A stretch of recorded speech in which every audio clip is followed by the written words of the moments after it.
Last time on Square Roots, we meet some real wolf riders, by which I mean elves who cavort with wolves, but it's less cavort and more battle, and it's less wolves and more humans that have been cursed with lycanthropy, and they cavort with wood spirits, not elves, but otherwise it's exactly the same. Don't at me.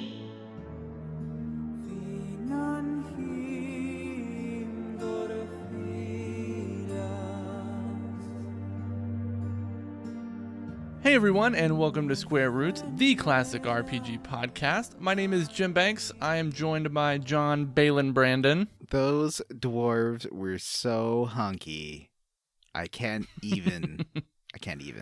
And Vanessa. I'm Vanessa, and I think dwarves are more chunky. This is a podcast where we play and talk about cool classic RPGs. In this case, Dragon Age Origins. Good job, Jim. I remembered the game. Yeah. So this is episode 5 of our Dragon Age Origin playthrough. 5 of question mark? Mm-hmm. I think we're maybe Stay tuned. Yeah, maybe 11. What do you think? 10? Are Wow. you serious? 11 parts to this? We're not I was thinking maybe a couple more, but we're not I that close guess to I the don't end, really... are we? Oh, maybe 3 more? We've done a good chunk of the main story. 4 more? Still gotta do brother genitalia stuff. Mm-hmm. Mm-hmm. The lands meet. Yeah. All the Denerim, isn't there some weird Denerim stuff? There's all There kinds is of stuff some going on there. Denerim helping out the guard, beat up the gang stuff. Okay, so maybe we're closer to the end than I thought. I thought there was another set of missions that open up after the lands meet. I'll make a promise to our listeners right now. Okay. There will not be 11 parts to this game. All right. Well, does that count? We might do bonus episodes on Awakenings because I really want to play that. That's right, yeah. Oh, true. Speaking of, the first thing we're going to talk about is this is an optional DLC thing that comes with Awakenings, right? Yeah. Mm-hmm. We're not going to talk about it right now, but we're going to open the quest log with a side quest that is DLC specific. Right. But it's DLC. That we all did. No. Oh. It's DLC that comes with the Game of the Year edition and came with the game, I think, brand new, but I guess not like the digital version that Jim bought. That's weird. Yeah. Yeah, you got to pay another... John, how much did you... So you bought this game brand new? That's the version that you're playing? Yeah. Oh, no. I bought the game for PS3 brand new. I am playing the PC version Game of the Year, which I bought for $40 in 2010. Oh, see, I think I paid $20 for the main game, and then I think it's another $15 or $20 for Awakenings. Oh. Yeah, but I think on PC I bought it during a Steam sale, and this was... Oh, see, Microsoft is really gouging me. They do have good sales sometimes on the Microsoft Store, but it's not as regular as the Steam sales stuff, or even PlayStation. I didn't realize it, but for the past 6 months, I've been paying for Game Pass. Pretty good games on that Game Pass. You could have got $1 for $1, got the EA thing this last month, and played all the expansions for it for $1. Oh, that would have But been I think nice. that's only on PC, and we need to get Jim a good gaming PC. And Vanessa. Yeah, I'm Vanessa. Yeah. But I have a PlayStation, and I dropped a wad of cash on that Ubisoft sale, picking up all the Assassin's Creed games I've never played. How about we talk about that in a moment in our section called Level Up? Okay. Yeah, let's do that. Who wants to go first? Vanessa Yes. wants to go first. I want to go first. Here I go. I love the theater. The theater loves me. Oh. Take me to the theater. It's where I want to be. When it comes to theater, who writes plays the best? Shakespeare. He beats all the rest. I went to the theater and I saw a production of Richard III. Richard I. Richard? Aye, more like. Oh. starring Mr. Banshee Cinemax, right? Starring Mr. Banshee Cinemax, whose work I was not familiar with.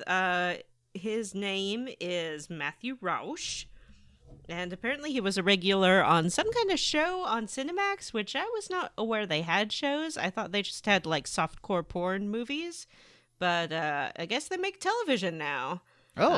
So...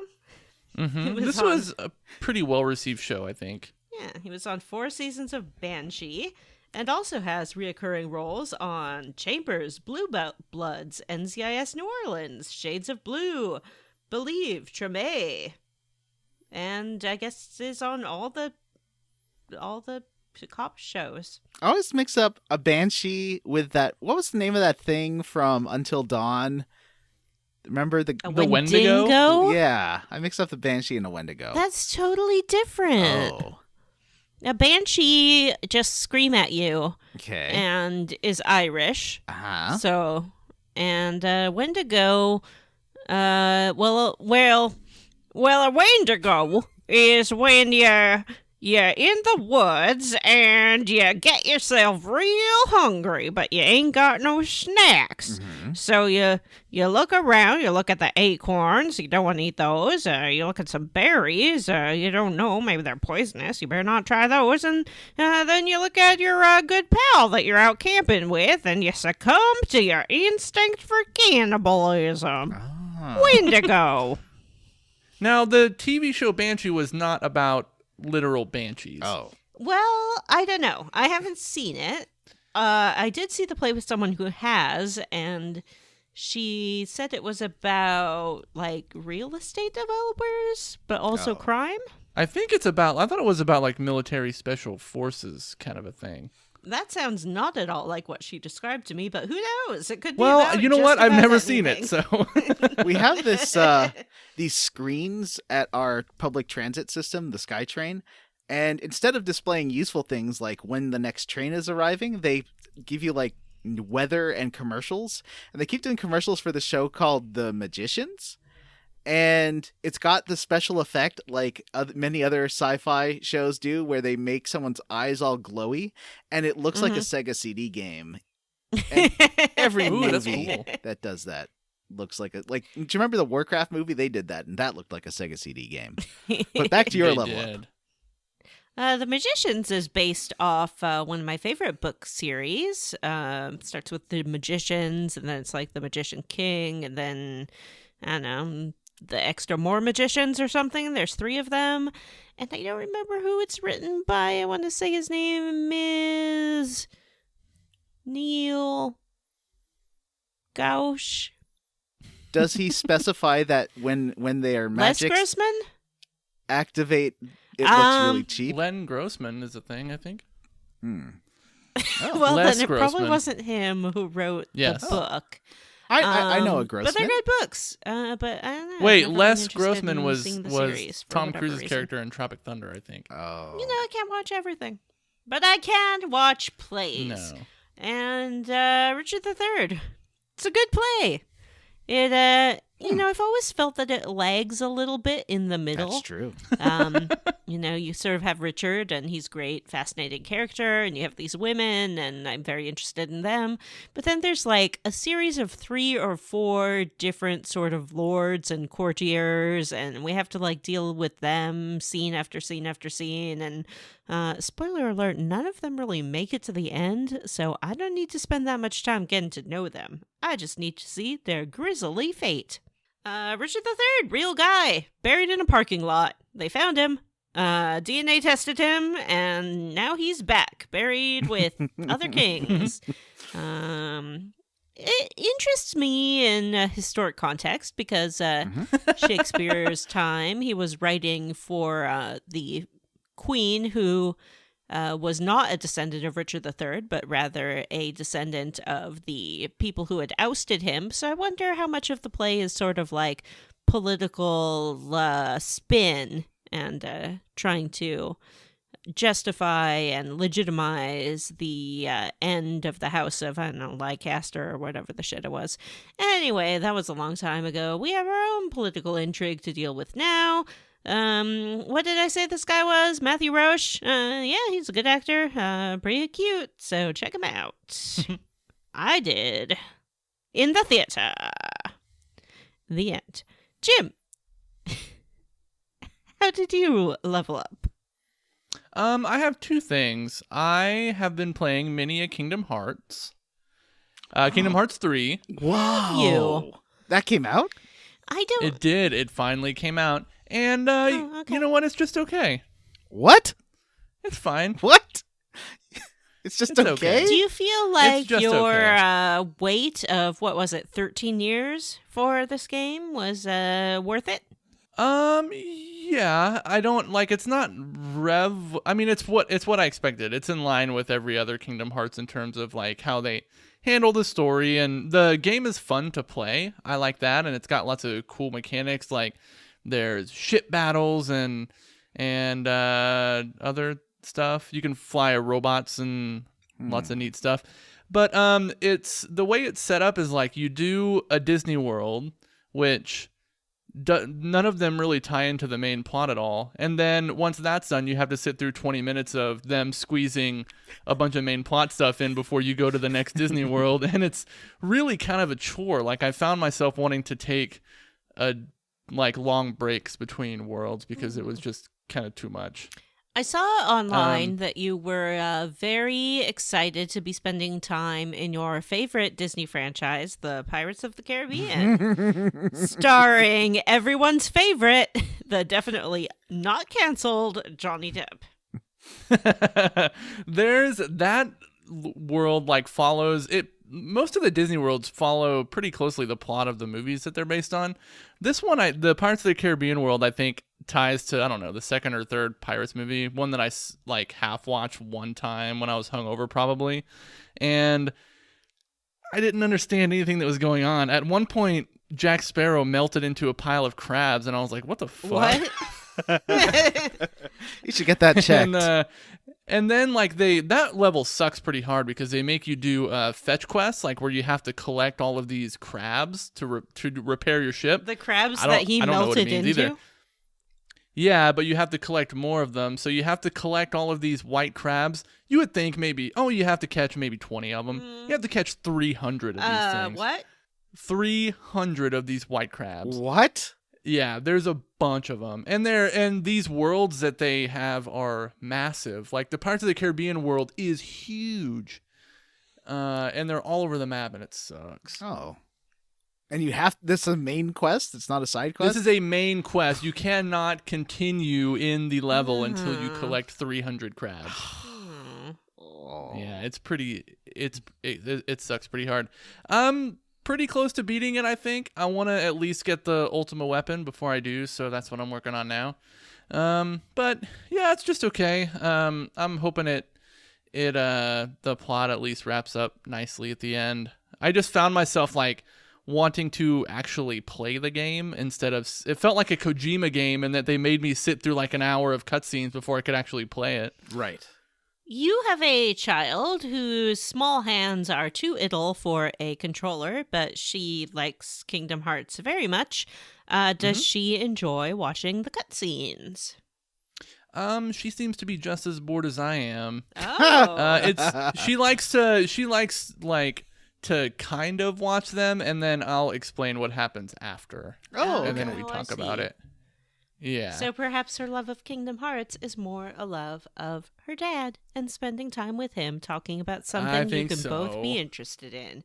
Aww. Isn't that just disgustingly sweet? Also, I want to talk about, I started watching a TV show called Banshee. Channel Zero Dream Door. What?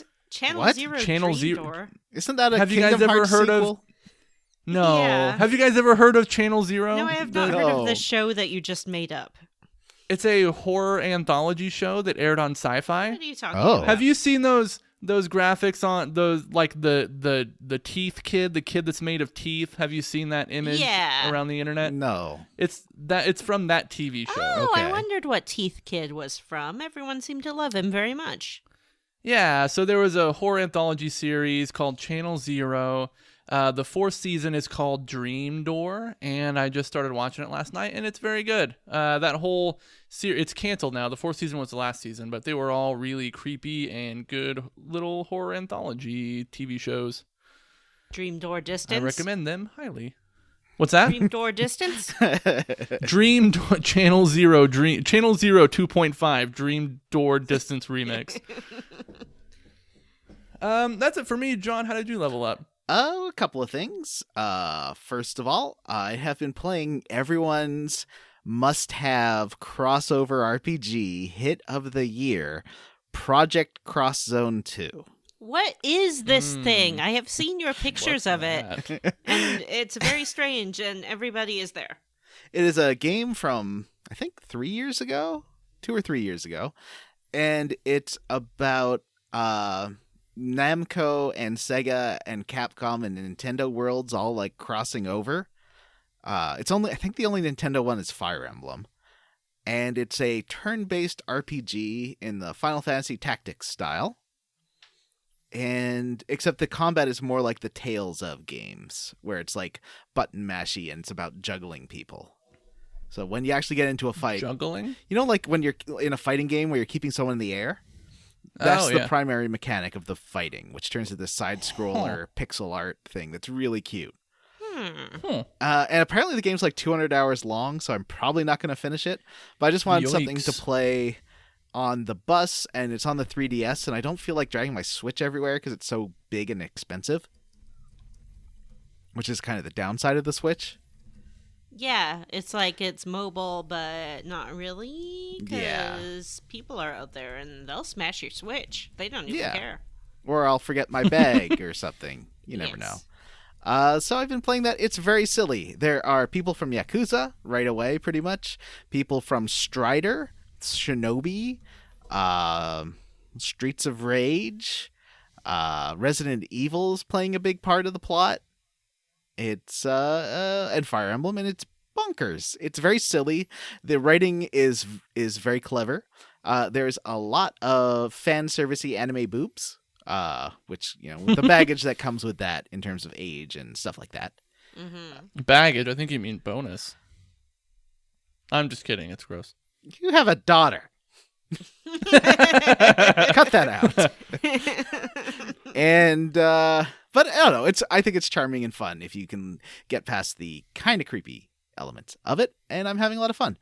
Otherwise, for non-podcasty games, well, I reached 37% through Spider-Man last night. Do you like it? Yeah, I do actually. It's really fun. I think the combat is great. It's like Batman, but a little bit more interesting. I actually use the gadgets, although I still forget to use them. Spider-Man only gadget be sticky jizz. No, he got like electro Wait, webs. did you say sticky jizz? No, Yes. I said webs. Oh. And he's got drones, and he's got some mines and like trip mines and stuff. Since when? Why are they trying to make Spider-Man Batman? I don't know. Yeah, and Batman honestly, throws his little toys, and Spider-Man sticky jizz his enemies.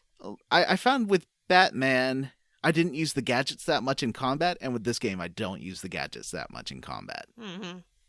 I didn't use them very much in Spider-Man either. There's actually one, like, because you can like charge up and get like a special move to use in Spider-Man. Yeah. There's one of them you can get that makes it makes combat. You can only do that one thing and like win the entire game. Is that the Web Blossom? It's the one where you spin around and he shoots a bunch of webs everywhere and it sticks everybody to the surfaces. And I want That's what that I was one. talking about. So get that one. Buy Vanessa. that one, and you never have to buy another one. Yeah, I think I might do that. Is there any there other a games? stealth element? Yes, There is. Oh, Those are my yeah. favorite parts. Really? I just Yeah. got to the second one with Mary Jane. Oh, not the Mary Jane ones. I'm talking Oh. about the ones where you're incentivized to be stealthy as Spider-Man. Right. Yeah, I just got to the second Mary Jane one. It wasn't that bad. I got through it like second try, maybe. Yeah, they're fine. Yeah, it was short. which is nice. So yeah, I've been playing those 2 games and watching Maniac with Jonah Hill and Emma Stone. What's it? How's that? Interesting. Yeah. Ask me again. It keeps changing genre, which is weird, and I'll give you my final thoughts on it because I want to watch Russian Doll after. Me too. So, yeah, Maniac. Let's hold off and see what I think because my opinion is important. And with that, speaking of important opinions, why don't we talk about our opinions on the quest log? Quest log. Yeah. So before we go to the dwarf caves, nearby is an area called Sulcher's Pass, and if you have the DLC for the Stone Lament or whatever it's called, you get to go on this fun little side quest. I have the DLC. Yay! I have it like twice. Yay. So, in this pass, you meet this dude who seems kind of sketchy. He is trying to sell you what he calls a golem controlling rod. Yeah. Sold. I think it's a euphemism.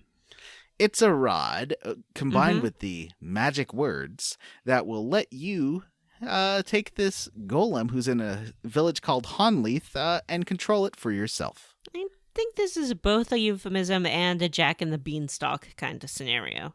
Trade me your cow for some beans. Trade me your Alistair for this rod. You know what? Alistair already has a rod, so I don't need to trade for one. Ayo!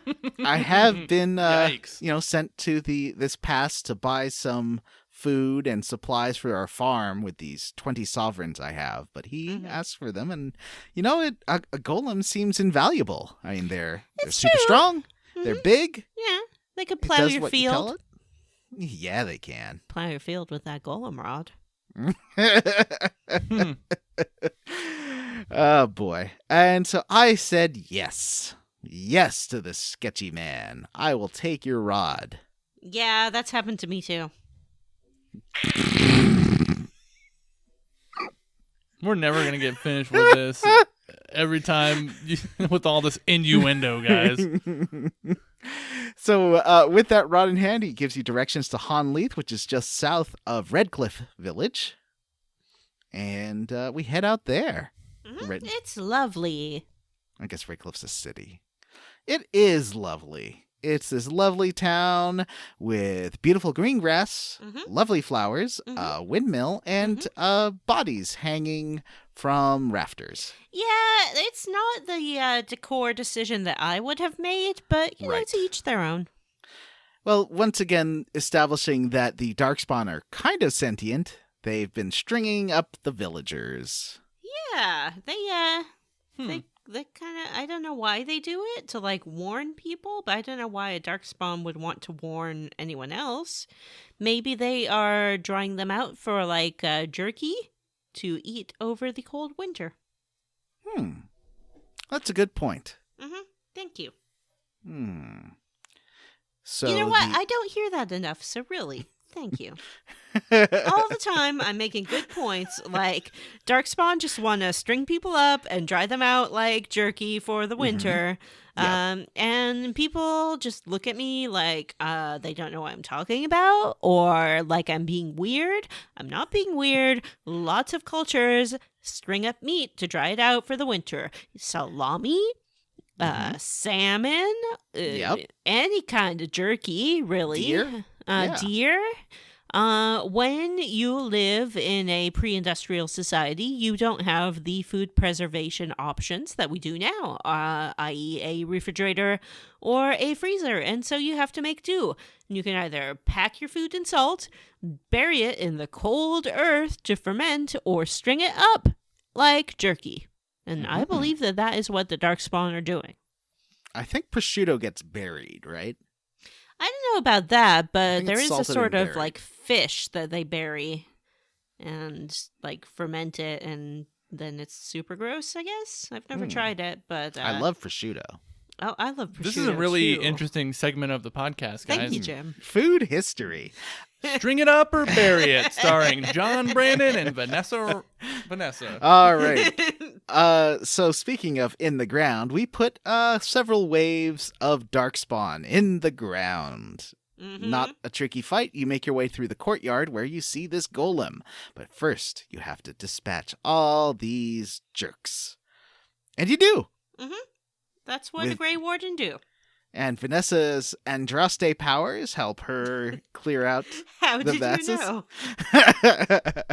And you get to the statue, and you take out your rod and say the sweet, sweet words. Yeah. and May I nothing have your happens. affirmative consent to use this rod?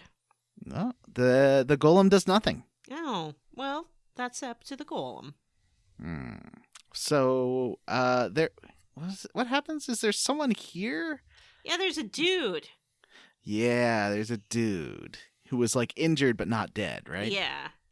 And he's What is it- like, you know I'm not dead down below. Sorry, continue. And he says that the people that controlled the golem lived in this house over yonder, and you might be able to find something. This guy, Wilhelm, but he Mhm. got killed by the golem not long ago. Wilhelm did? I think so. Well, but we're talking to Wilhelm. Are we? No. Oh. Oh, I was confused. I thought you said that this guy was Wilhelm. No, we're talking to this villager guy, and All right. he tells us to go check out Wilhelm's lab. I was working in the lab late one night. Oh, did you know that Jim and Matt are in a huge fight, and that's why Matt could not even bother to show up in this episode? Oh, we didn't even mention Matt, and I guess that was We are kind of fighting. rude. Yeah. It's like, Well, I did it on purpose because I don't really want to talk about Yeah, him. and I forgot about him. Matt's getting a complex because every time Jim's gone, we talk about how great Jim is, but every time Matt's gone, we just rag on him. Oh, well, let's all say one nice thing about Matt. John, you go first. You're the nicest. He's not here. Jim? Pass. And I will say that his contributions to the podcast are not unnoticed. Why did you make finger Okay. quotes there, Vanessa? Oh, around contributions? Yes. I just want to really emphasize the word. Right. That's what finger quotes mean. That's what finger quotes mean. It's like saying it in all caps. Yeah, exactly. You say that when you really mean it. See, Matthew is the special spice that makes the dish hot and fun to eat. Yeah, he's sort of the sriracha sauce of the podcast, Exactly. like something that was super in like 8 years ago, but Whoa. now sorry. Moving on.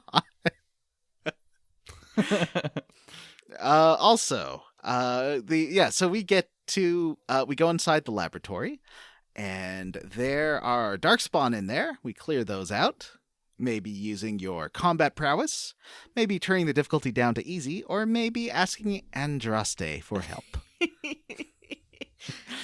Darkspawn. Every time the darkspawn appear, my character goes, Darkspawn. Ducks, It likes spawn. stating the obvious. Yeah. So there's a bunch of villagers safe, but they're behind this magic barrier. As soon as you've killed the darkspawn, this guy lets the villagers out so they can escape after you say it's safe.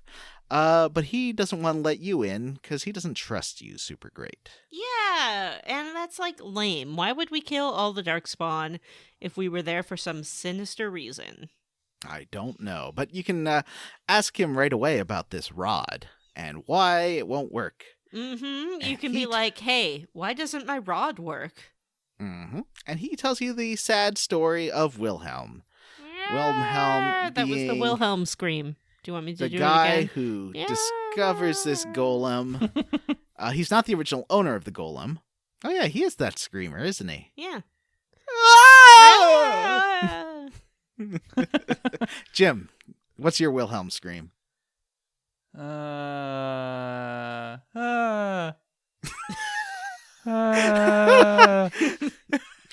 Perfect. Wow. We'll call it now the gym scream. Yeah. Someone make that a sound drop. So you go to the this guy and you're asking him for advice, and he tells you about how I think it's his father was killed by this golem, that it was his assistant for many years, but then something went wrong and it turned on him mysteriously and killed him. Yeah. You know what? It sounds like this golem was being controlled and made to do things that the golem didn't want to do, and one day the golem snapped. And you know what? I don't blame golem. So the guy says that his mother gave away the rod and made the golem sit outside, and told people the wrong magic words to trick them because she didn't want anyone using this murderous golem anymore.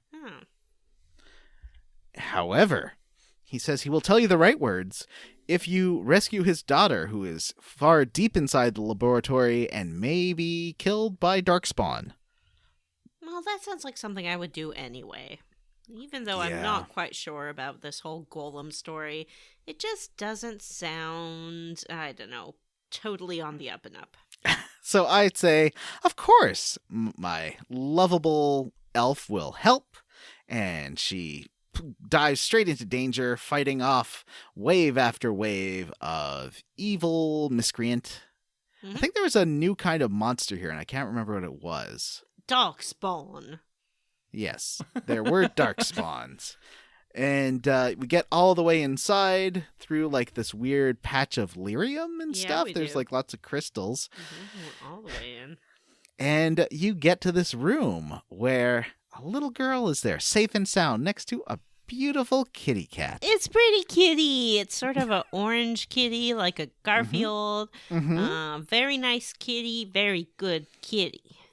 And you say to the little girl, "Oh, I've rescued you. Come back. I'll bring you back to your dad. He's worried about you."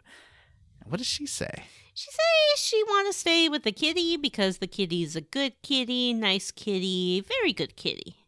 And you say, "Well, why would you do that?" And you hear a voice. Yeah. As the kitty's eyes glow like an episode of The Magicians. And Kitty is like, meow, meow, I'm a nice, good kitty. Meow, meow. This girl is going to stay with me because I am her best and only friend. Meow, meow, meow. And Morgan's like, "All right, what are you?" And the kitty's like, meow, meow, I'm a kitty.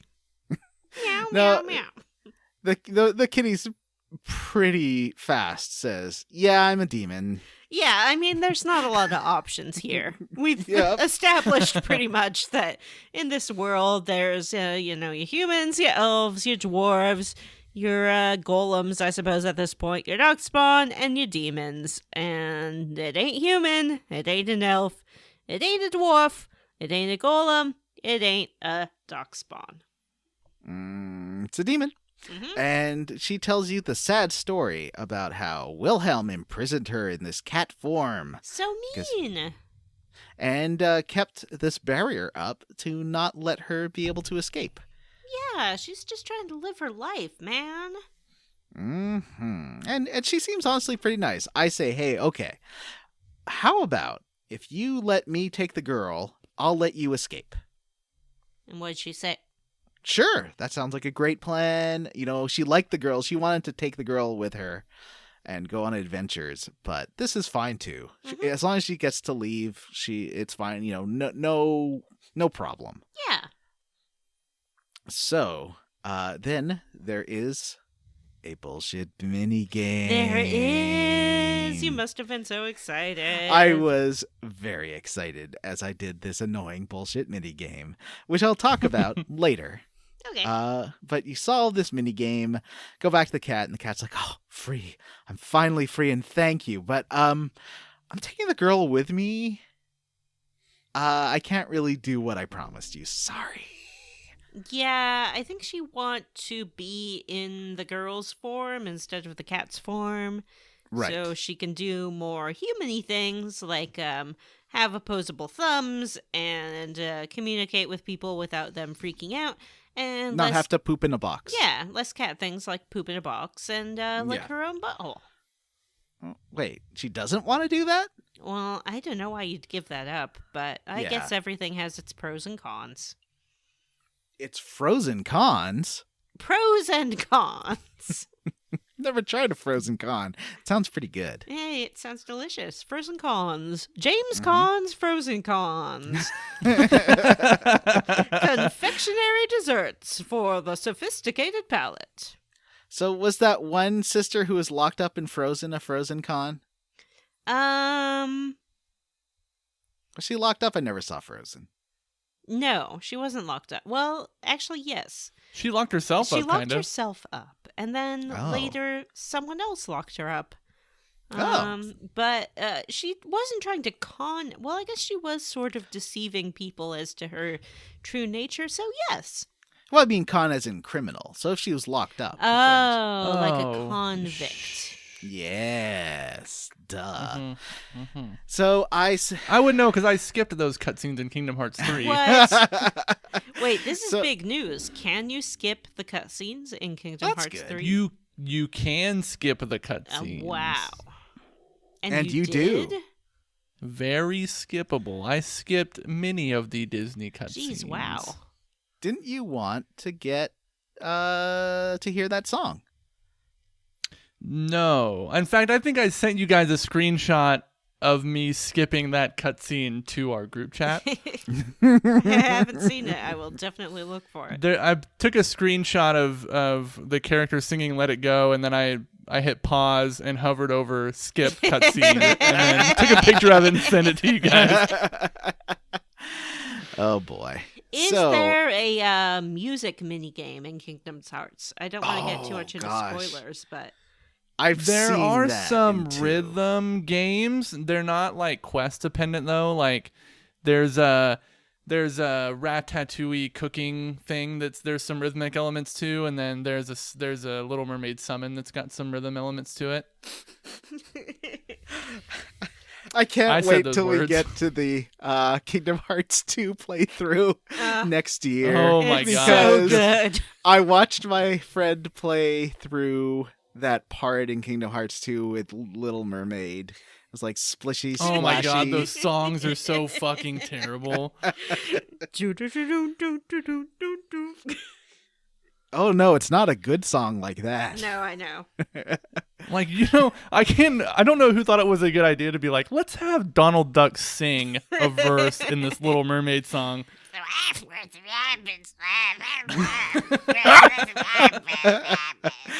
All right, so you can let the demon possess the little girl, which I assume Vanessa did. Yeah, it was like, that sounds like a great idea. Take this little girl. Please leave the cat body intact when you depart it so I can have a kitty friend. No, I did not do that. I told the demon I cannot allow it. I will not allow it. Party foul. You've broken your promise, and I'm gonna hit you with my sword. The sharp I edge. also did that Mhm. and obliterated that poor demon lady. Yes, and the little girl run away. Mm-hmm. Apparently, there's a way to do this so that little girl died. Did you say that you did that the first time you played it?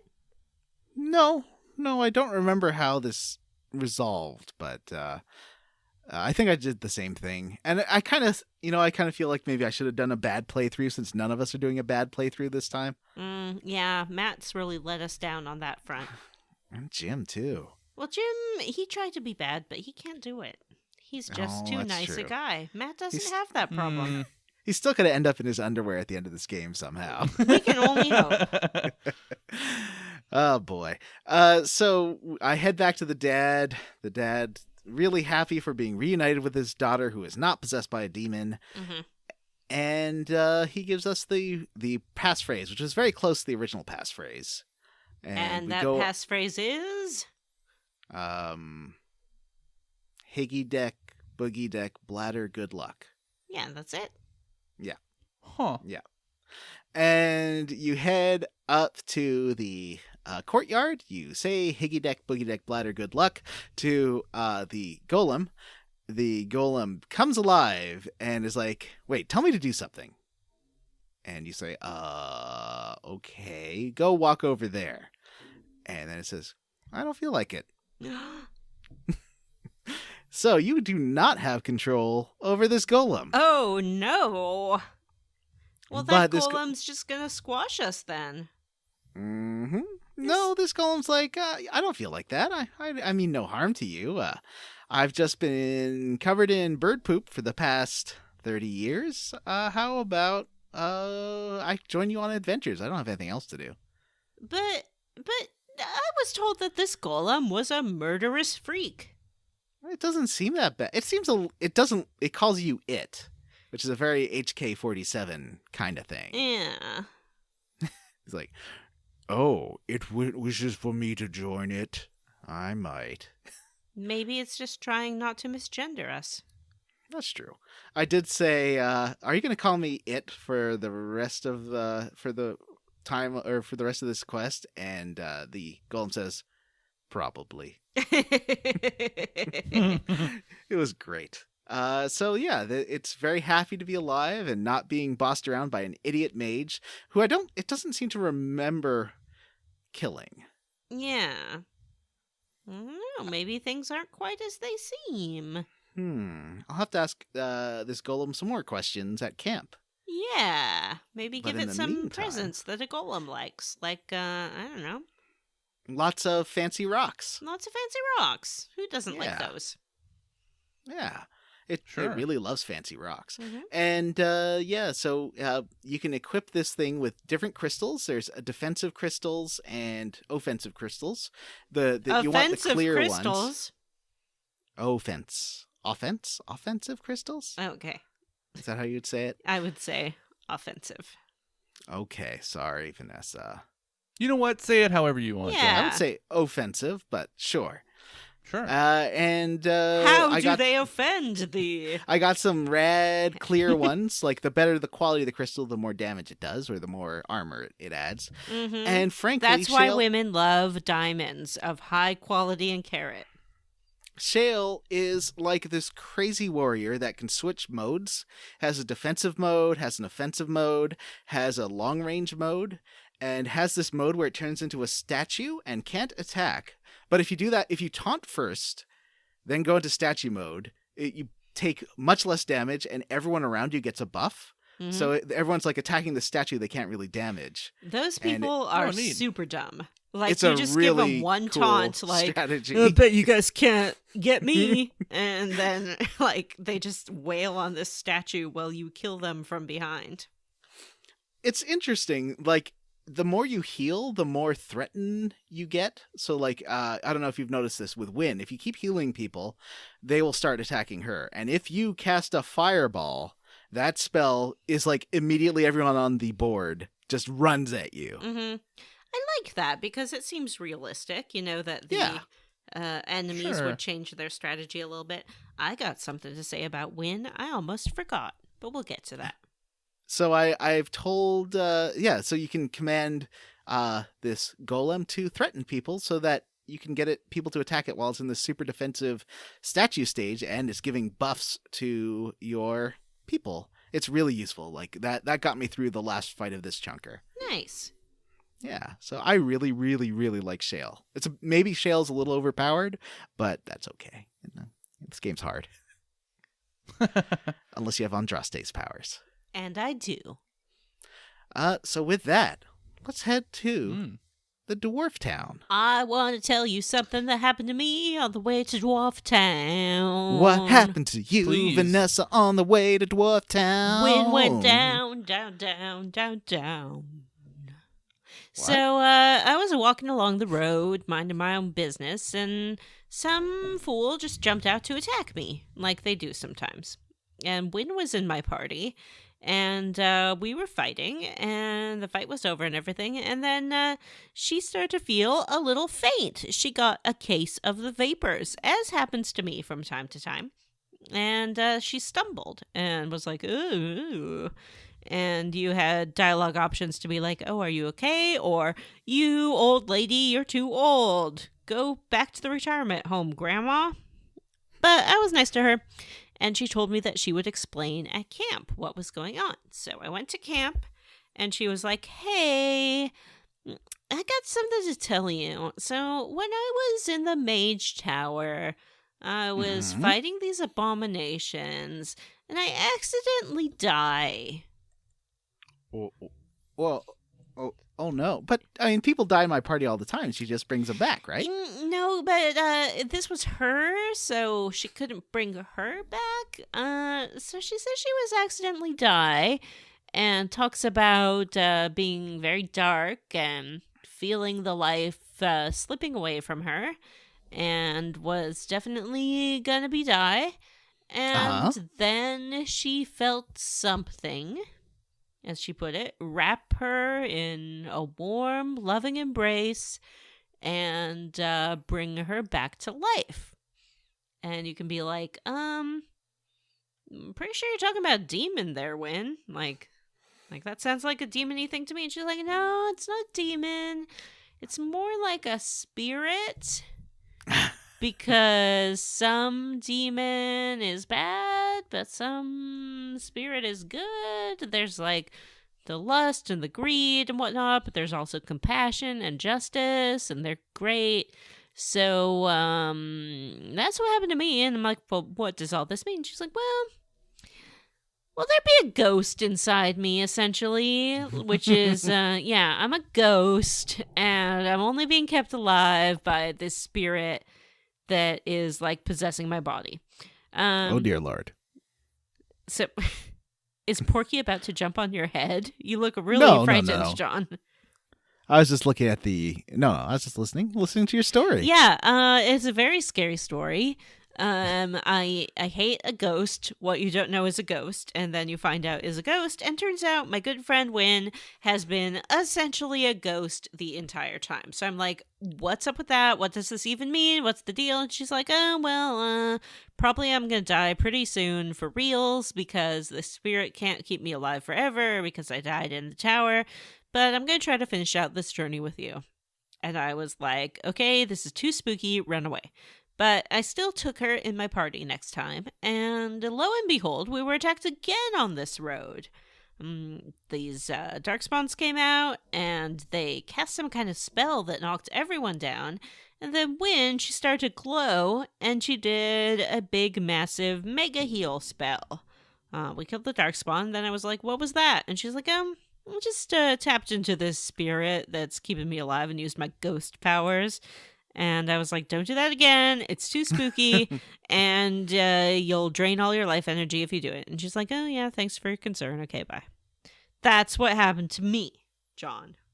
Wow, that has not happened to me at all yet. It was very dramatic and very unexpected. Moving on. Orzimarr.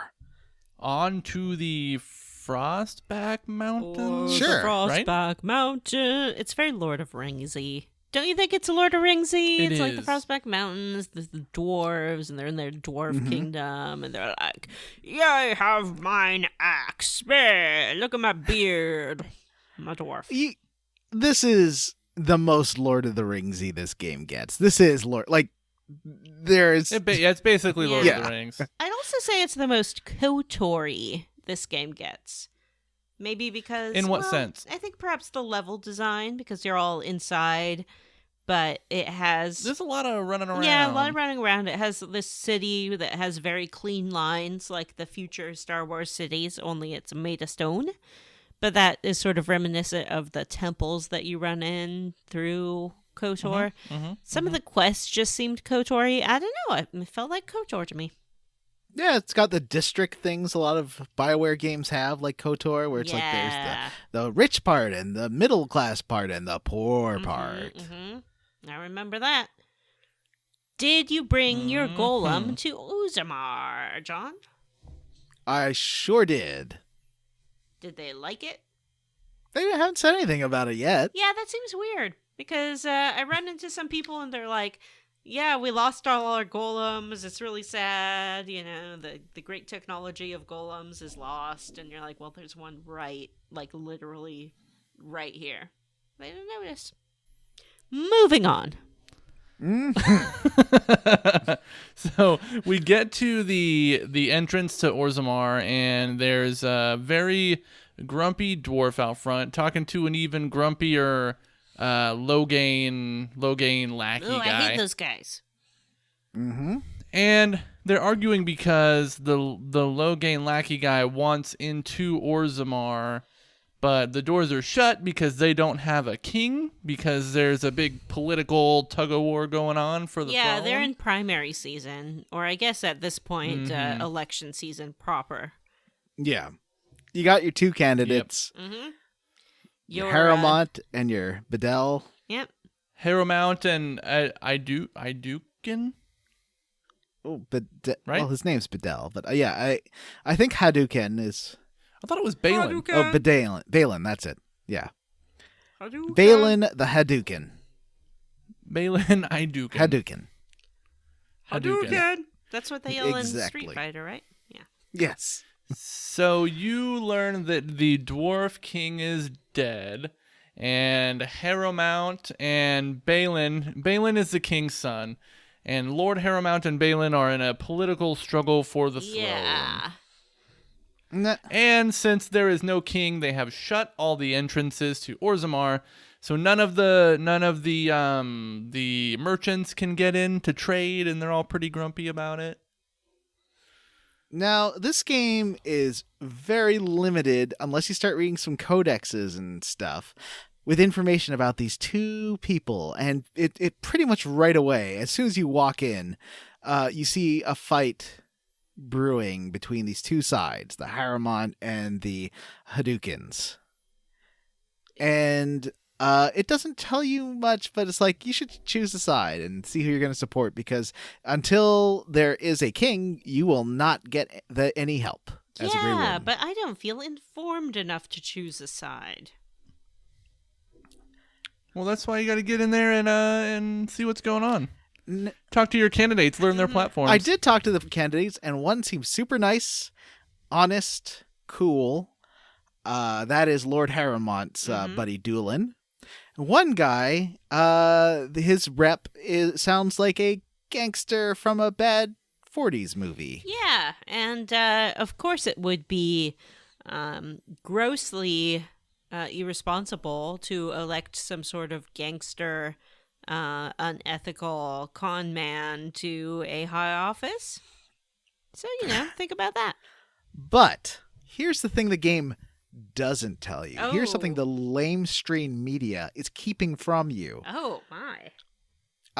The Balin side, the Hadoukens, is super progressive. It wants to eliminate the caste system, allow casteless to get jobs just like everybody else, integrate more with the outside world, become less isolationist, help with foreign policies. Meanwhile, Harrowmont is a traditional conservative who believes in maintaining strict castes, no social mobility.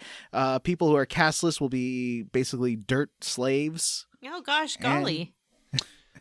I didn't know that. Yeah, neither did I till I read it until after I'm way too deep in supporting Harrowmont, but frankly, I am pro Balin now. I'm also playing the dwarf commoner origin. Right. And when I re-entered Orzimarr, I found my sister, whom I left as a, what do they call the casteless? She was a casteless. Casteless, yeah. Like she is now the wife or consort of Balin Hadouken. Oh. And she had him a little son, a little baby Hadouken. But Saucy. I still did not support her husband. Did she encourage you to do so? She did. She's like, "Oh, and when you meet him, you're gonna love him," and I did not. I have a memory from the far past when I Ooh. played this game before. 10 years ago. 10 years ago. And played the dwarf noble origin. Where you... Cut to Vanessa with two pigtails, in a little halter top and leg warmers, singing "Girls Just Want to Have Fun" playing in the background on her boombox. In the morning, let my and she dances in, putting on her makeup as she's playing Dragon Age 1. Okay, sorry, I just need to set the scene. Yep. Let's go back to The young 80s. teenage Vanessa. Playing Dragon Age in the 80s. Exactly. Yep. And if you start the dwarf noble origin, you play as a sibling of this prince feller, and he frames you for the murder of your other sibling. Fun fact. That Ooh. is a thing you learn, is that there's a rumor that he actually poisoned his papa. And that on his deathbed, he made Lord Harrowmount swear that his son would not ascend the throne. He make me think very much of someone you might have heard of named Richard III. Ooh. Did Richard III Oh, Dickie poison 3. anyone? Well, he did many things, but one of the things he did was turn his brother the king against his other brother, and had the other brother sent to the tower and executed as a traitor. That's not very nice. I wouldn't do that. It wasn't very nice. My brothers are nice. Yeah, and as it turned out, it doesn't seem very likely that this other brother was a traitor after all. But, Oh, no. the evidence was really thin. Basically, Richard got some oracle to tell the king that by G, your progeny will meet their downfall, and his brother's name started with a G, so the king was like, I guess it's this guy. Off to the tower you go. So, can you really blame Richard for someone falling for that? Yeah. Wow. All right. Well, what about dwarf politics? Let's go back to there. Okay. So, who all did you decide to try? Because they give you two quests. Mhm. Like there's the first task of Balin's and the first task of Harrowmont. Yes. I did both because I was like, well, let's learn a little bit more about each. Oh, I also did both. I only did Harrowmont. Balin's guy wanted me to take these documents around to prove that Harrowmont had overpromised pieces of his estate, and I was like, where'd you get these documents? And he's like, don't worry about it. And I'm like, whatever, dude. Like, this is too shady. I'm not going to be involved in your shady business. Well, I happened to bring them to the Shaperit. Oh. Have you been to the Shaperit? I did go to the Shaperit. Mm-hmm. It's like the Library of Congress for dwarves. Mm-hmm. And I went up to like the head librarian. I was like, "Oh, by the way, does this look weird to you?" And he's like, "Oh, these are forgeries. These aren't the ones that we signed." Oh, no. I was right. Uh-huh. And I took them back to this guy, his like second, he's called, and his name is Suck a dick. I don't remember. Anyway, his name is like Vagrant or something, and I show him that, and he's like, and I'm like, did you just forge these yourself? And he's like, yeah. Oh. But does that matter? I mean, they're real in spirit. Are they? Look, just do the job. And I was trying to talk through this with the Lady Dace about this. Mm-hmm. I talked to Lady Dace and I was like, oh, so what do you like? I was just trying to talk around it, but she's like, oh, you've convinced me. These are fake papers. I will do whatever you need. But my father needs to come back first before I can do anything in front of the Congress. Ooh. And I'm like, no, there's no option to be like, no, actually, I found out these were fake. Oh, interesting. Yeah. And so I didn't talk to Lord Helmy much about it. I was like, oh, you know what? I'll talk to you about this later because I didn't want to like fully complete the quest and like lock in to that side. What does Harrowmont ask you to do? Harrowmont just wants you to go be his gladiator. Apparently there's this dwarf tradition where instead of using their words, they just beat the shit out of each other. And he wants you to go be his championship beater. Now, this is called the Proving, which, if you've watched the Great British Bake Off, is something that's very important. That's right. If you want to get your breads out right. You have to prove your dough. Yes. Or in this case, prove your legitimacy to the throne. Mm-hmm. The dwarves think that whoever wins the Proving must have the blessing of the ancestors, or else there's no way they'd be able to win. I guess. Yeah, it's like when a football team thanks Jesus for their victory, and they're like, "I couldn't have done this without you," and you're like, "Okay, all right." So, yeah, and there's a lot of side quests around here. Mhm. There's actually I explored the castle too. There's just two little combat sequences that happened while I was exploring the castle. Yes, the first one was hilarious. Yes. You find these dwarves tunneling out of the ground, and they're like, "This isn't the treasure room." Yeah, but they And just they fight there's you. this burst of smoke, and they're just like, "Oh no!" And then they fight you, and then this guard comes and is like, "Oh, thanks for that." Yep. And the other one is I found a phylactery Me with too. a revenant inside. That is a tricky fight. Yeah. A what? A phylactery. Like what was in the Harry Potter keeping Voldemort at bay. Like a Horcrux? Yeah. Isn't that kind of the same thing, Vanessa? Didn't you say that last time? A phylactery is a little vial of a mage's blood that is used as sort of a homing beacon. In case the mage runs away, they can be tracked through this. But in this case, it does seem that this phylactery is imprisoning the spirit of the mage because a bad mage. Oh. And it's a tough fight. It but, is. You get some XPs. Mm-hmm. You know, if you want to level up, it's good to do Yeah. as many fights as you can.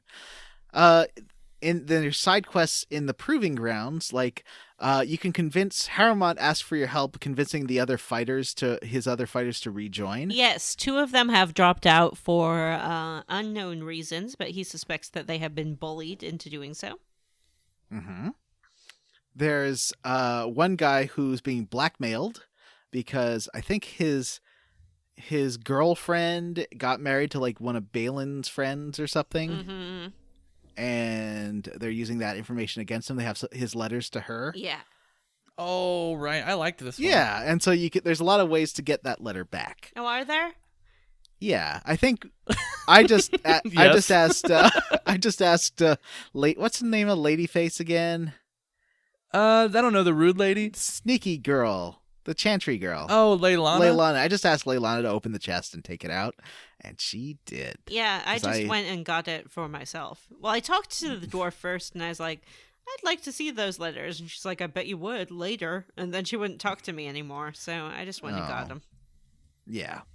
I think there's a way to persuade her to part with it too, which is what I did the first time I played this Wow. 10 years ago. Wow. I think. When you were in pigtails with Yep. your leg warmers on. And girls just want to have fun was playing in the background, and you danced into your room listening to Girls Just Want to Have Fun playing Dragon Age. It's true. I was singing into a tennis racket like it was a microphone. Mm-hmm. Yeah. And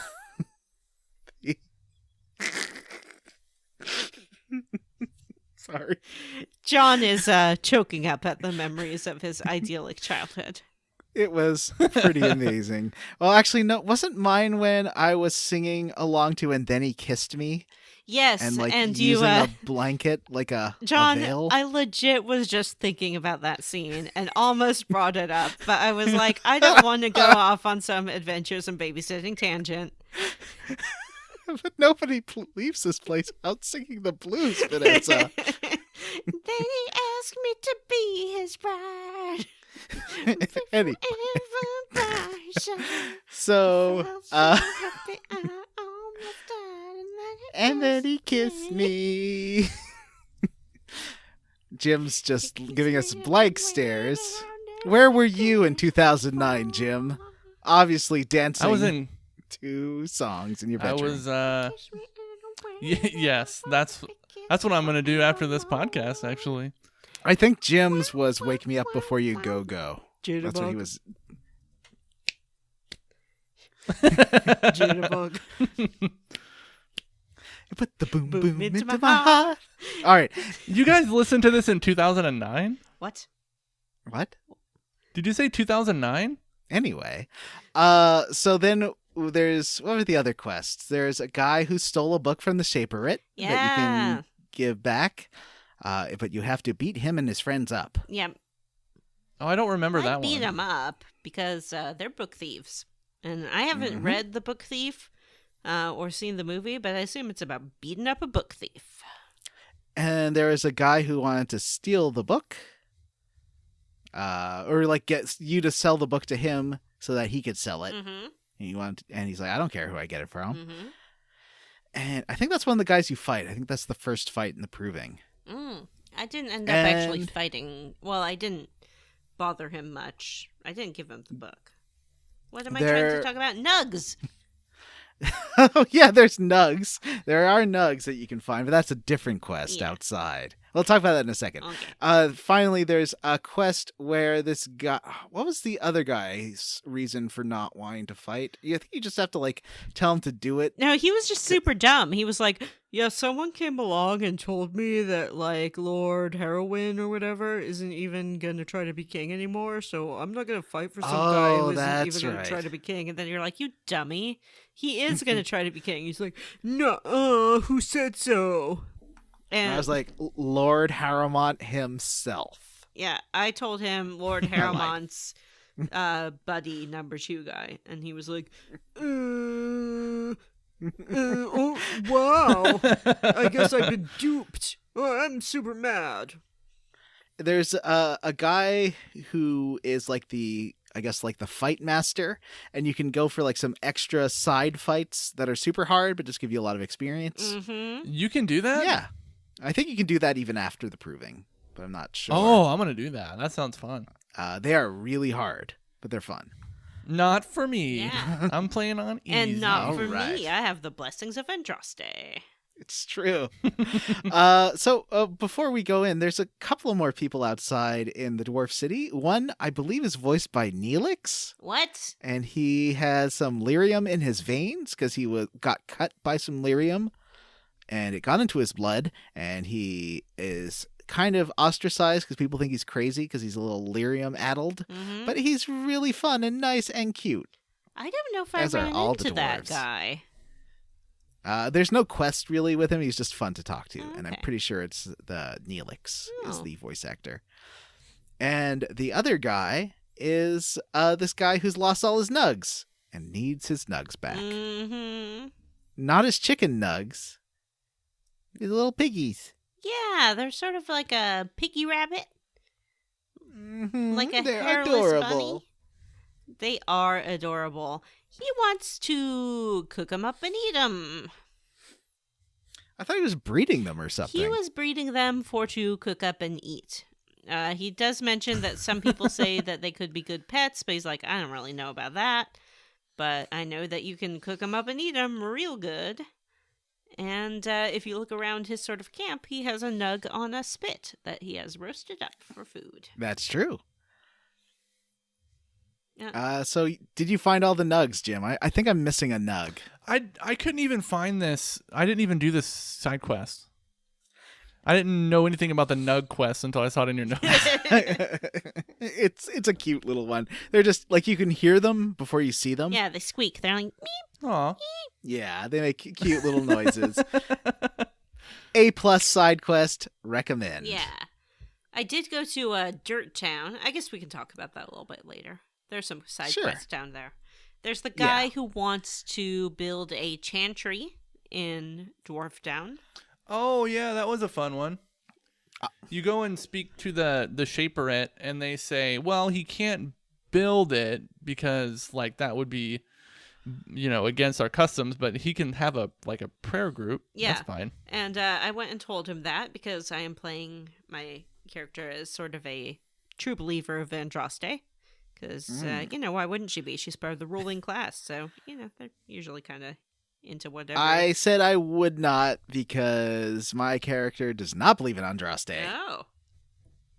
I was with Sten, and he did not like that I was going to let this dude build his monument to Andraste or have his prayer meeting. Because that's all we get permission to do is have a prayer meeting. But then he's like, oh, great, I'm going to hold it in this little shop, so come by sometime. And then I go in there, And he's turned the whole shop into a temple of Andraste. He's got the statue. He's got, stained glass windows. He got some dwarves in the chantry robes in there. Look what you've done, Vanessa. Look what you've done. You know what? I think he should be free to share his ideas about religion. So I'm not even sorry.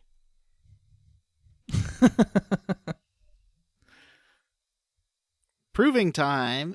So if you do the Balin quest line, you don't have to do this, right? Right. What happens if you do the Balin quest line? It goes to the next step of doing the Carta. Which is the Carta? You do the Carta with either one. Gotcha. Okay. But I didn't. Which is pretty important to the Dwarf Commoner quest line. Yeah. Right. Because So the Carta was the whole reason you were shipped out of there. Right. Mm-hmm. So I did the proving. As did I. It was very tricky. Me too. But fun. Mm-hmm. Actually, I went through, steamrolled the first 5 or something. For the one where it's like you can have a partner, I requested one of the 2 dwarf guys that I got back on the fighting roster. Me too.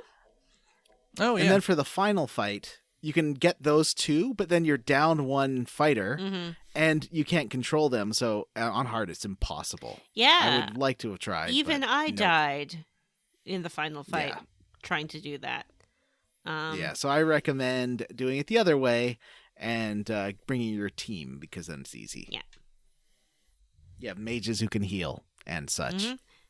I like that before the fight, you can choose what you're going to say. Usually it's an option between, like, good luck to you, let's all do our best, and I'm doing this for that dwarf, long live King Dwarf, and eat shit and die. I hate you, and I'm going to kill you. I like in between fights, you can say you're ready for the fight, and one of the options is, I'll rip out his spine! Yeah, you can get really violent about this. And also, the game master was like, "Oh, what should we call you?" And I'm like, "My name is Elisa Kuzlin, the Grey Warden, so you should call me that." And he's like, "We'll just call you the Warden because human names are too hard to say." Didn't this whole thing happen in KOTOR? Basically, they were like, "What name will you fight under?" And you could choose. We'll call you the Stranger. Yes, the mysterious stranger. Yeah, so this is identical to the Mysterious Stranger quest. Yes. And with that, you beat Balin's team, and you think, well, finally, now Harmon's going to be king, I can get the support of him. Mm-hmm. He's like, well, is this where he talks to you directly, or is this still his butler guy? No, now you can go talk to him, I think. He's like, yeah, you can speak to him directly. He's a pretty nice guy. he is, for a traditionalist conservative who hates other races. Mm-hmm. But Where did you read this, John? Where did you read this? I- Is this a Balin Propaganda website you got this from? Did you read? Are you There's some reading this off of Balin's very Twitter? educational memes I found on Facebook.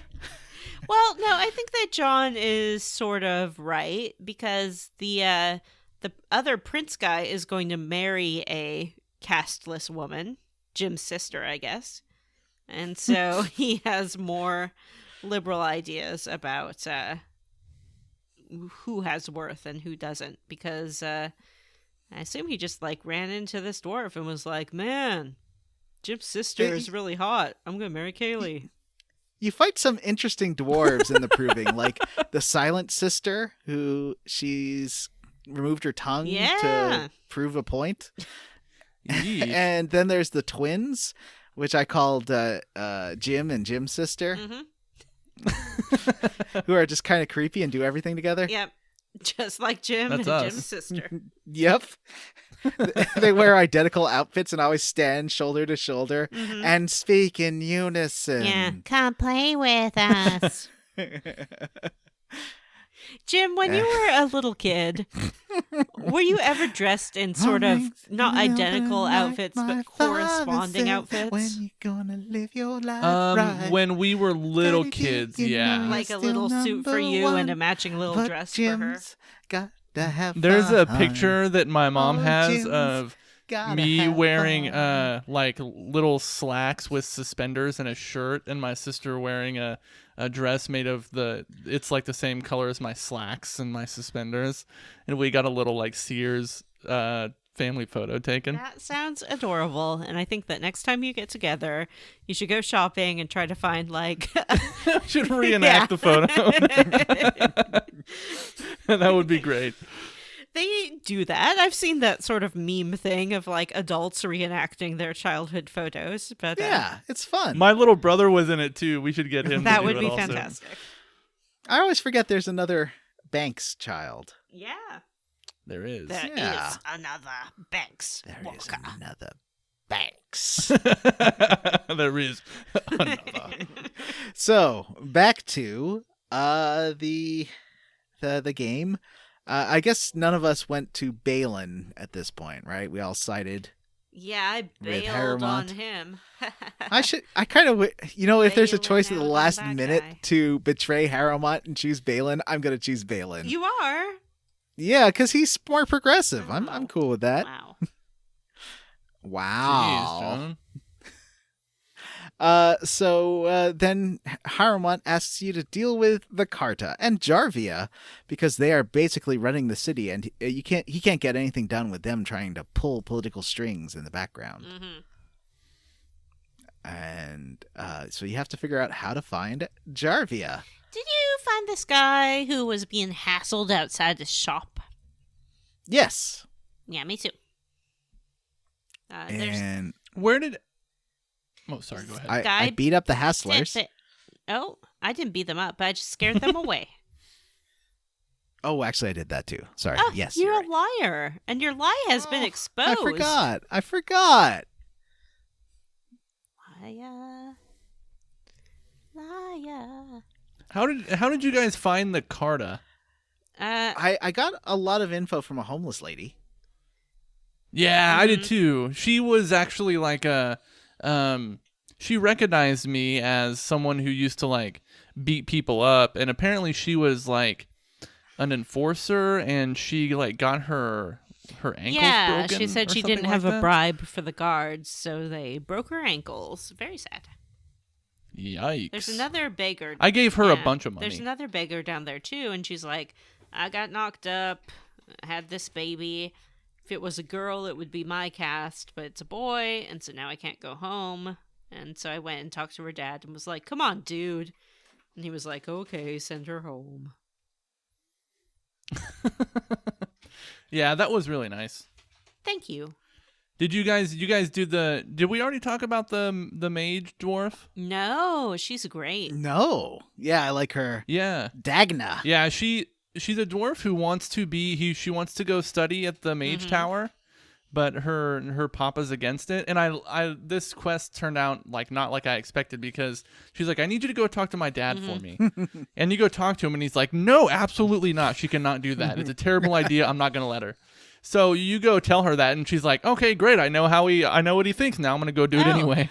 I went and Well, talked to him. I haven't. I persuaded him. I was like, come on, dude. And he's like, tell her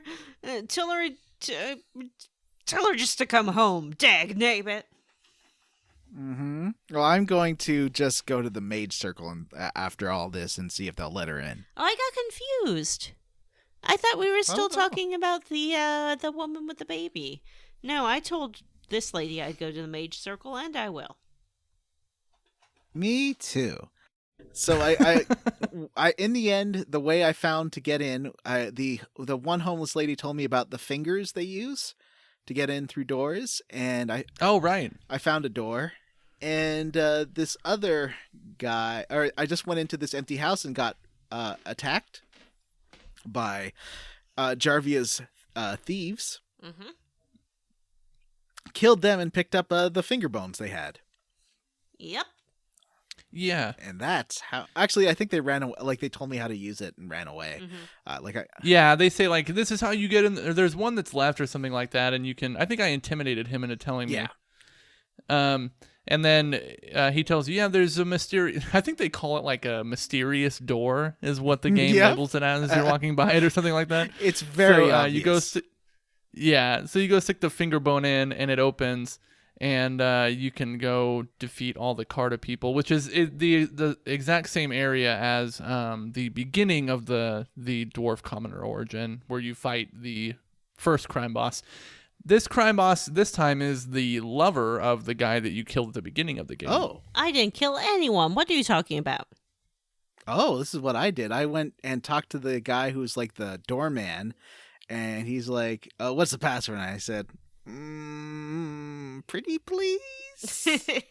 And then had to do a death march through the entire Carta complex, killing hundreds. What did you do, Vanessa? The same. Oh, okay. I found some chests.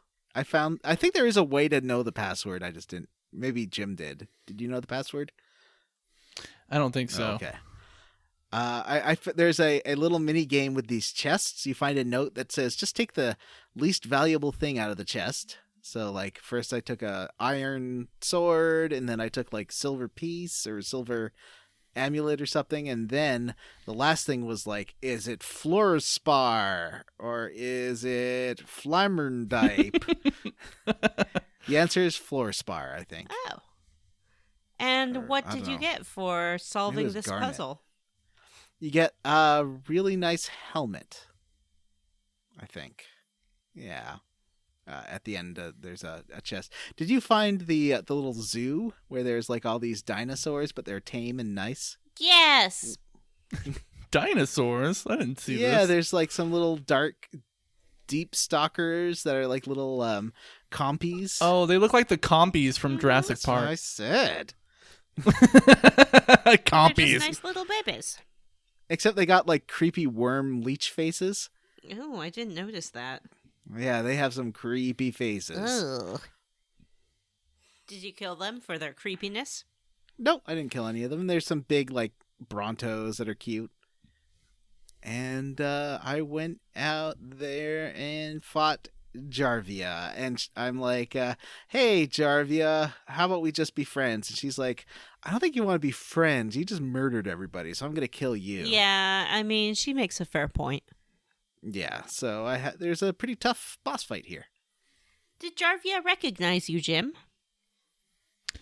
She did, and she had my friend. So in the beginning of the game, I escaped prison and defeated the first guy with the help of my friend, who was a fellow enforcer. He betrayed me in this part and sided with the Carta lady. Why? He just wanted some money. I guess that's fair.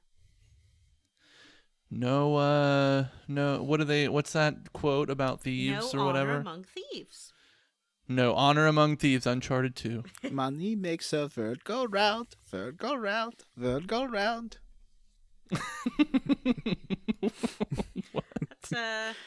That's what I was thinking of, you actually. were thinking of the musical Cabaret. Yeah, exactly.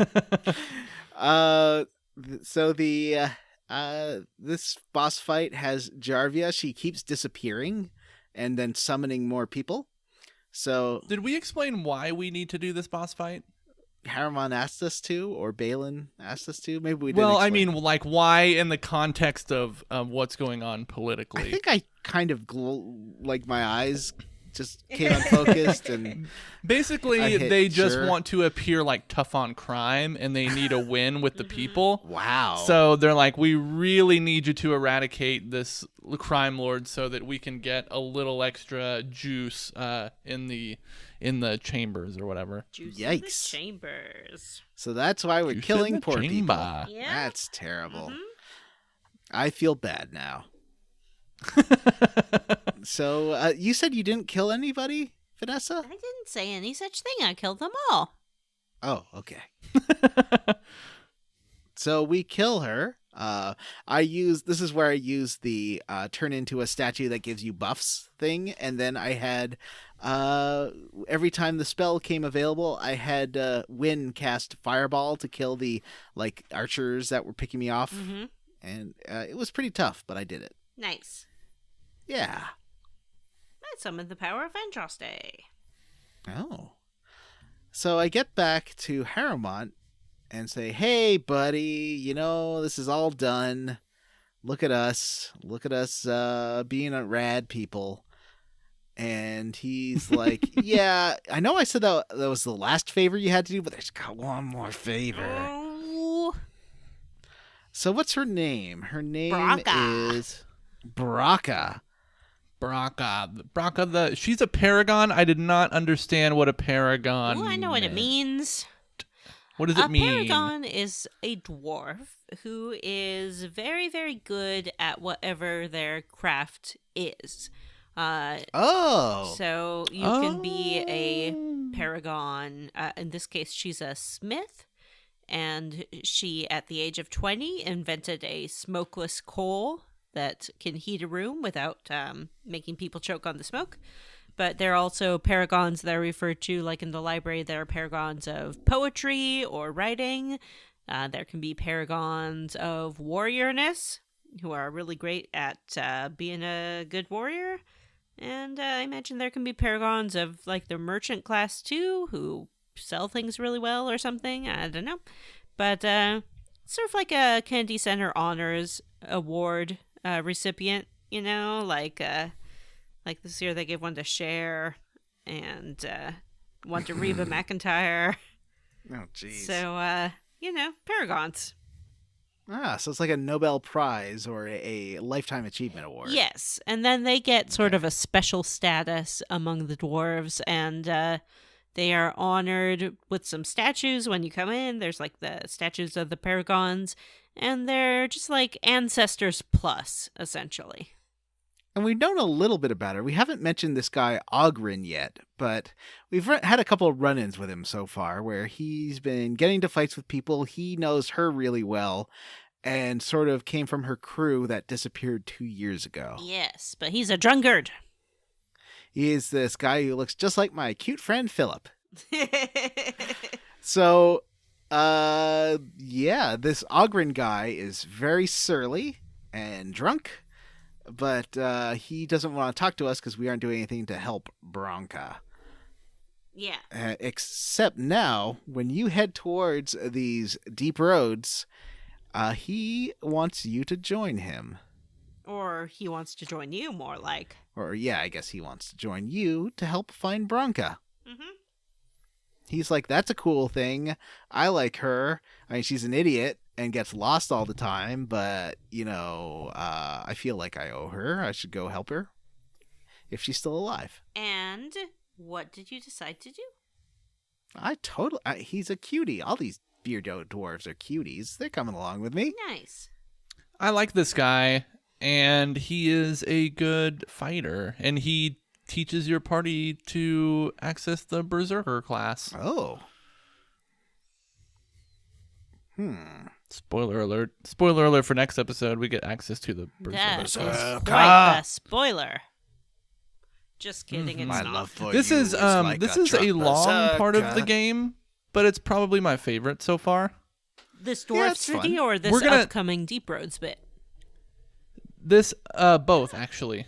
Oh. Yeah. I think Shale's my favorite part of the game so far. I really like Shale. But that's where we're gonna stop for this episode of Square Roots. Ooh. We've got this dwarf guy in our party. His name is Ogren? Ogren. It was escaping me. Thank you. His name is Ogren, and he's going to help us access the deep roads and find Braca and get this paragon and get this guy voted into the throne. That sounds amazing. So next episode, we will be journeying through the deep roads, and what else are we doing? Next episode. That's it. That's it. Deep Roads. All right, deep roads. We're It'll be a gonna good get one. Deep Roads. Getting deep with Ogren. Oh no. I'd like to. Into his lore. All right, so John, I do believe you have a bullshit minigame you would like to talk about in a recurring segment called John's Bullshit Minigame Corner. How do you feel about slidey tile puzzles. We had one in Dragon Quest V, which both of you played along with the podcast, Hate it. right? Hate it. It's okay. This is a sort of combination of a slidey tile mini game with a little bit of pipe dream, where you're getting this like fire to go along this channel, and you have to get pieces that go in the right direction to channel this fire to get to the exit. Which is a lot like the reprogramming minigame in Spider-Man and like the bot reprogramming minigame in Bioshock, but combined with a slidey tile puzzle. And also, if you touch the fire, you get damaged, but that's okay. Oh, I really like the Spider-Man one, but I don't like sliding tile stuff. Yeah, the sliding tile stuff's not the best. It took me a little while to do this, maybe 10 minutes.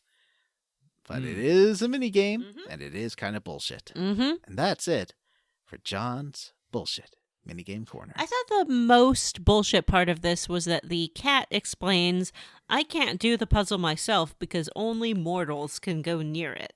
I bet she could go near it. She's just lazy and dumb, can't do the puzzle. Yeah, that sounds made up. Wynn went near it in my game. Oh, interesting.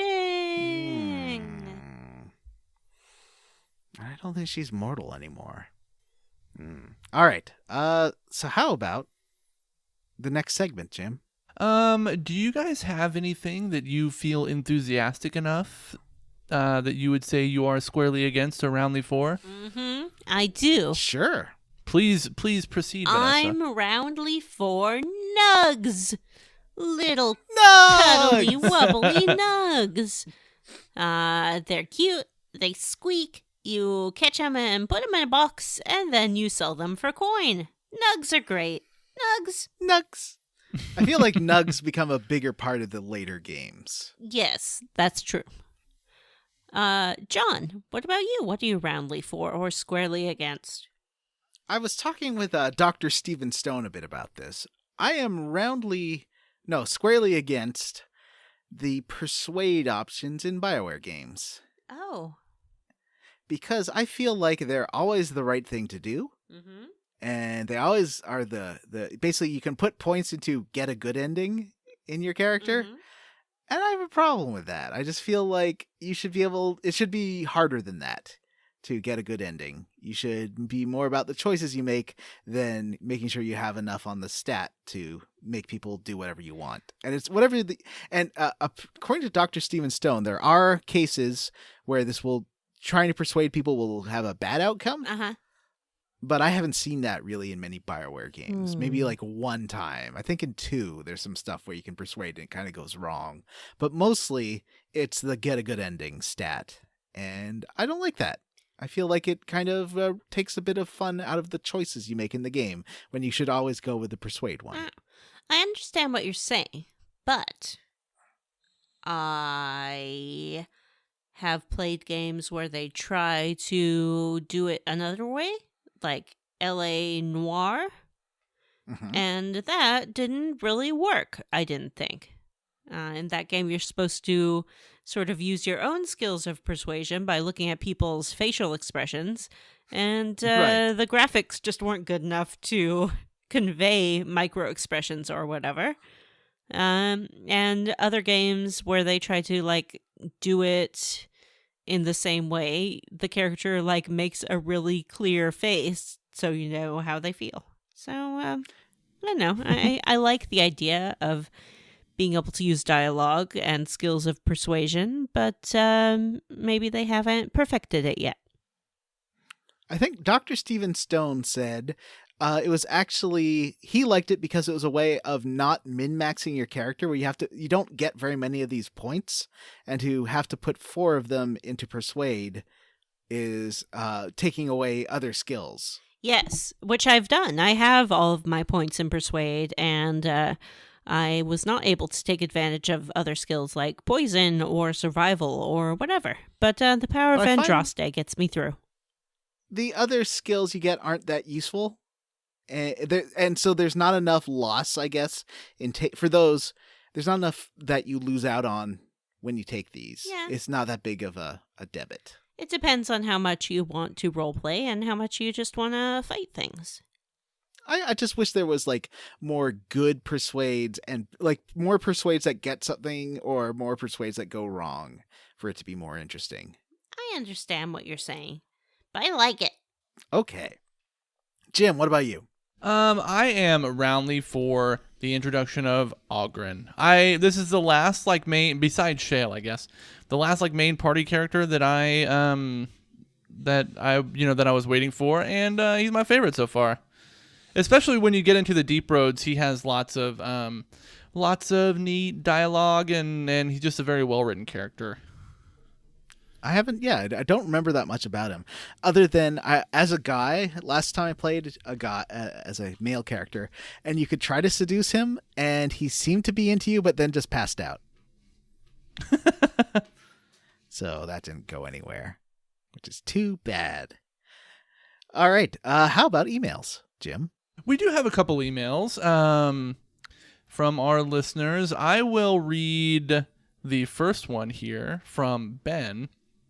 He writes, Roots folks, I just finished your series on Final Fantasy VI. Yeah, still about 5 months behind, and I need to finally play Dragon Age before I catch up anyway. And I thought I'd be the person who pops up to nitpick every little bit of banter and throw in other random trivia. Sound good? Good. Here's the first one. I assume someone would have corrected you by now, but contrary to your statements, Siegfried never appears in another mainline Final Fantasy game. Honestly, he barely appears in 6. I think he was probably supposed to have a bigger role in it at some point, and then kinda didn't. In Final Fantasy XII, the four-armed swordsman with a dog who you fight on a bridge is not Siegfried, it's actually Gilgamesh from Final Fantasy V. Gilgamesh pops up from time to time in Final Fantasy games, e.g. as a summon in Final Fantasy VIII and as a thieving NPC in Final Fantasy IX. Color me corrected. Yep. Take that one to the bank. I will. Speaking of Final Fantasy V, Gogo was also in that game as an optional boss from whom you acquire the Mimic class. The typical American gamer had never played Final Fantasy V at the time of Final Fantasy VI's first English release, so tended to assume that there had to be more to Gogo, that he must be another character in disguise for some inexplicable reason. The typical Japanese gamer, though, had probably played or heard about Final Fantasy V, so the character didn't seem so out of nowhere and random. Gogo is Gogo, no further explanation needed. I do not accept this explanation. Oh. I don't either. Whoa. Why? The often craptastic magazine GamePro, hot take, Sick burn on published something GamePro. published something or other on Final Fantasy VI where they claimed that Shadow had one last dream sequence that would totally recontextualize everything, but there was only a 1 out of 32 chance of seeing it with each stay at an inn. I spent many minutes staying at inns back in the day trying to find this rare dream. The internet appears to accept now that no such thing exists. You suck, GamePro. Ben. Well, I still like Go-Go, and even though I did not get this context, I thought Go-Go was great, and I really do want to play Final Fantasy V one day on this here podcast. Oh, maybe your dream will come true. Maybe. GamePro, I thought as a 12-year-old, this magazine's for babies. Yeah, GamePro was not, I mean, it wasn't great. I was more of an EGM guy myself.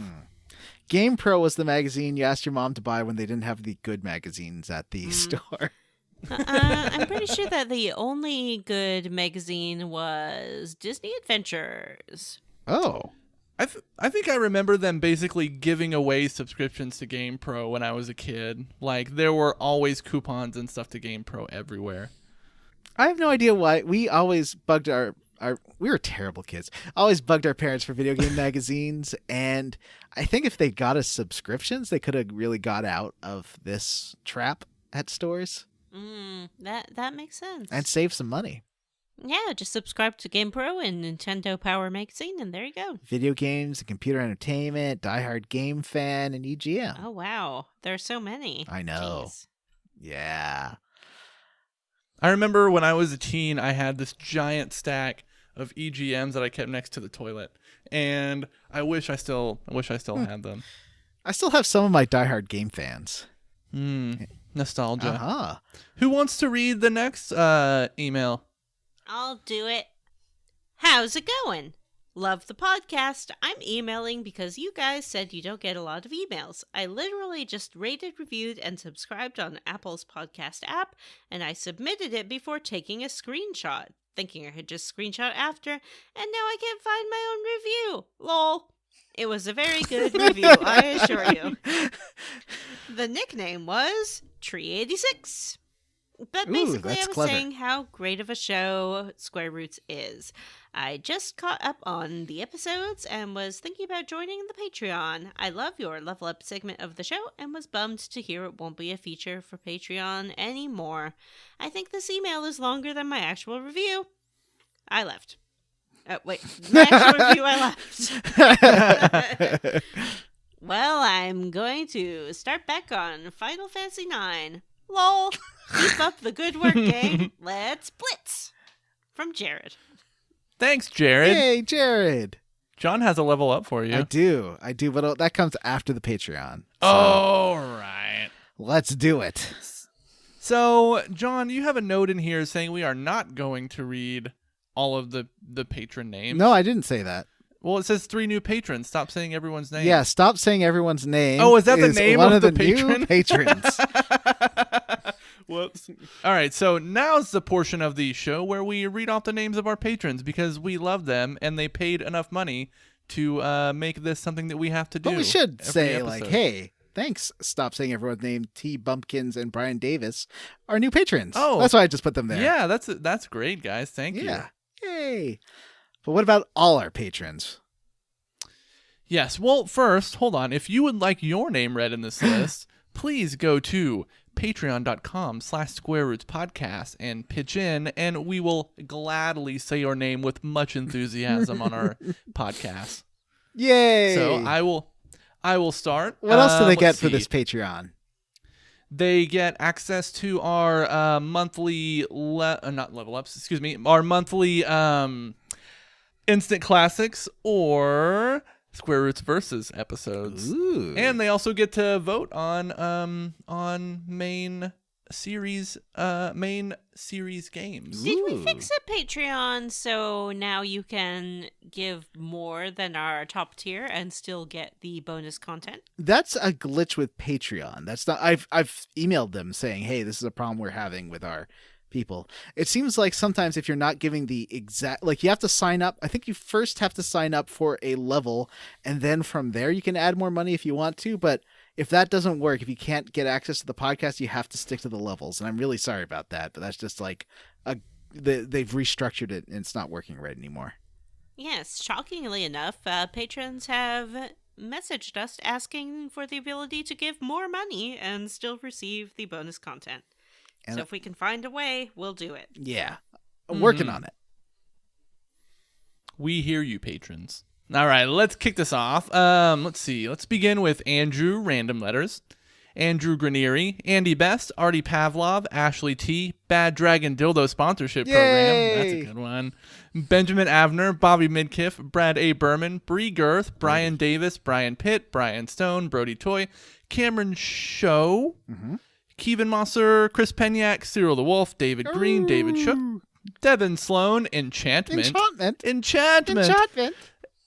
Eric Garb, Florian Jonas Kramer, G. Bailey, George Armbruster, Go Cry Wolf, Gregory. Also, Huxley Iguana isn't a particularly big fan of Jake Dickerson. Those are 3 different names. James Hostetler, James Plett, Jonathan Ellsworth, Jonathan Lee, Joseph A. Rogers, Julia Zanella, Julian Titus, Justin Benoit, Justin Ham, Vanessa's mom, Crystal Thamrin, Label Sack, Matt Jorgensen, Megan Sullivan, Miguel Torres, Mothman Mothma's Mandalorian Marmalade Makes Maz Money, Nathan Poirot, Owen Marble, Patrick W. Bears, and PJ Ends. Race Jenkins, Randy Pierce, Rusty Kamada, Robert M. Poloman Howe, Robert T., Ross Hartley, Ryan Miller, Sam Harrison, Samu Mitchell, Sean Walsh, Square Roots Suicide Squad, Oh, no. Stu Skeel. What's that all about? Oh, well, I guess it's about, like, getting together a group of Square Roots hosts who, in exchange for a reduction of the number of podcast episodes, they have to do, form a squad to stop Superman. Is this if like he ever becomes evil? Is this like Dr. Steven Stone and Chad Mozart? Very much so. I believe that they are also part of the Square Roots Suicide Squad. Okay. Stop saying everyone's name. T. Bumpkins, Tom, Tracy Tanoff, Tyler Petty, Vanessa's mom, Ward Childress, Wonder Swan, Xavier Krieger, and Zachary Davis. All right, everybody, that's it for this episode of Square Roots. If you feel so inclined, you should send us an email at squarerootspodcast@gmail.com. Please come see us in our Facebook group, the Square Roots Podcast group, for smart, cool, very attractive people, or tweet at us. We are at Square Roots Pod. Thanks to Edward Alenko for his cover of Leliana's song. You can find him on YouTube or at facebook.com/edwardmusic. Links in the show notes to these channels and also to his SoundCloud in the show notes. In the show notes? In the show notes. Please rate, review. Did I say that twice? Yes. They're in the show notes. Please rate, review, and subscribe on iTunes or wherever you listen to podcasts. If you screenshot your review and post on the Facebook group or Twitter, I'll tell you how you leveled up. And I said I was going to drop this, but I'm leveling up Jared. Ba, ba, ba, ba, ba, ba, ba, ba. Come on, Jim, join in. Jared gets +10 to Piston Admiration. He gets +100 to Sleepy Dogs. And Jared becomes the ultimate superfan of Roseville City Information. Something will only make sense if you looked at his Facebook profile to find out stuff he likes. And apparently, really likes Roseville City Information. Who doesn't? I know. We're all big fans, Jared. So, all right, everybody, that's it for this episode of Square Roots. Like we said earlier, next episode we're playing through the Deep Roads in the Orzimarr questline. So play it, and we'll see you next episode. All right. For Square Roots, I am Jim Banks. I am John Brandon. I'm Vanessa. Bye.